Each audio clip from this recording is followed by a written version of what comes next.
ഭാഗവത ശാസ്ത്രത്തെ കലിയുഗത്തിൽ ജപിക്കുകയാണ്, പാരായണം ചെയ്യുകയാണ്, മനനം ചെയ്യുകയാണ് വേണ്ടത് കലിദോഷം മോചിക്കുവാനെന്ന് നമ്മൾ കേട്ടു.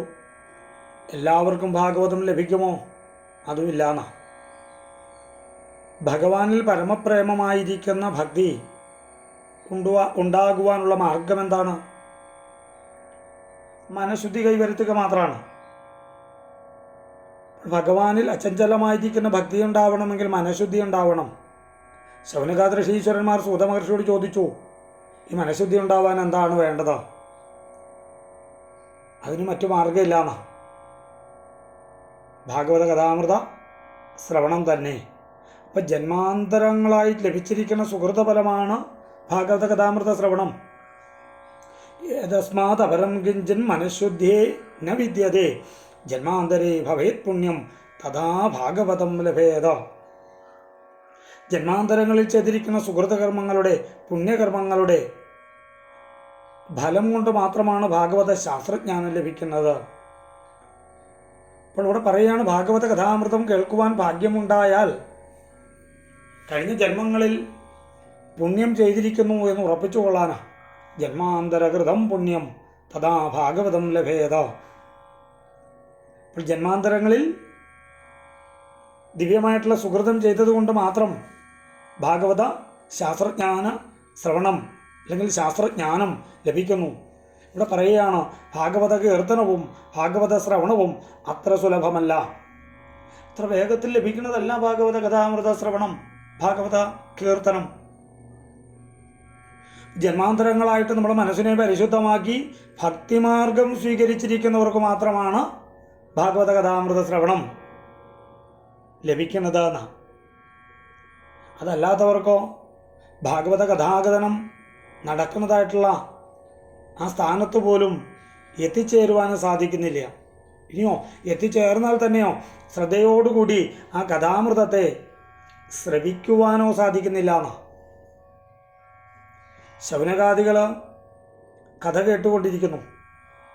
അപ്പോൾ വീണ്ടും സൂത മഹർഷി പറയുകയാണ്, ഈ ഭാഗവത മഹാഗ്രന്ഥത്തിൻ്റെ മഹാത്മ്യം ദേവന്മാർ പാലാടിയിൽ നിന്നും കടഞ്ഞെടുത്തു കൊണ്ടുവന്നിരിക്കുന്നതായിട്ടുള്ള അമൃതകുംഭം പരീക്ഷത്ത് മഹാരാജാവിന് കഥയെ അനുസ്മരിക്കുന്ന ആ ഗംഗാതീരത്തിലെത്തി ശ്രീശുഖബ്രഹ്മർഷിയുടെ സമീപത്തിലെത്തി ദേവന്മാർ ഈ അമൃതകുംഭം നൽകിക്കൊണ്ട് ഭാഗവതത്തെ യാചിക്കുന്നു. അപ്പോൾ അവിടെ പറയുന്നു, ക്വാ സുധാ ക്വ കഥാലോകെ ക്വ കാജ ക്വ മണിർമഹാൻ. ഇവിടെ പറയാണ്, ബ്രഹ്മരാധോ വിചാര്യൈവം തഥാ ദേവാഞ്ജകാസഹ. ഇവിടെ പറഞ്ഞു, എന്താ ശ്രീശുഖ ബ്രഹ്മർഷിക്ക് കാര്യങ്ങളൊക്കെ ദേവന്മാർ വന്നിരിക്കുന്നതിൻ്റെ കാര്യങ്ങളൊക്കെ മനസ്സിലായി. ആയുസ് വർദ്ധിപ്പിച്ചും മരണമില്ലാതാക്കുവാനാണ് അമൃതം സേവിക്കുക. മരണത്തിലൂടെ മരണമില്ലാതെ ഭഗവാനെ പ്രാപിക്കാനുള്ള മാർഗമാണ് ഭാഗവതവും. അമൃത് സേവിച്ചാലോ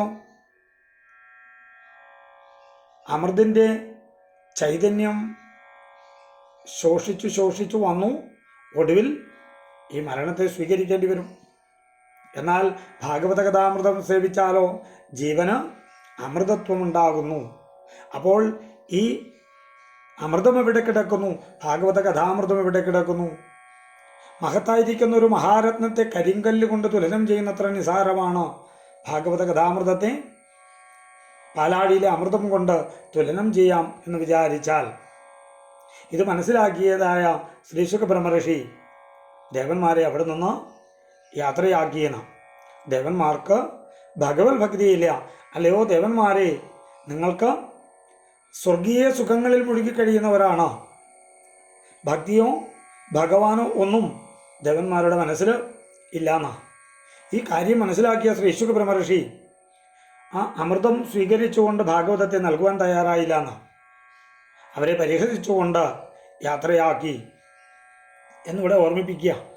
അപ്പോൾ ഇവിടെ നമ്മളോട് ഭാഗവതം എന്താ ഉപദേശിക്കുക? സുഹൃതം കൊണ്ട് മാത്രമാണ് ലഭിക്കുന്നത് ഭാഗവതം. ആർക്കാ?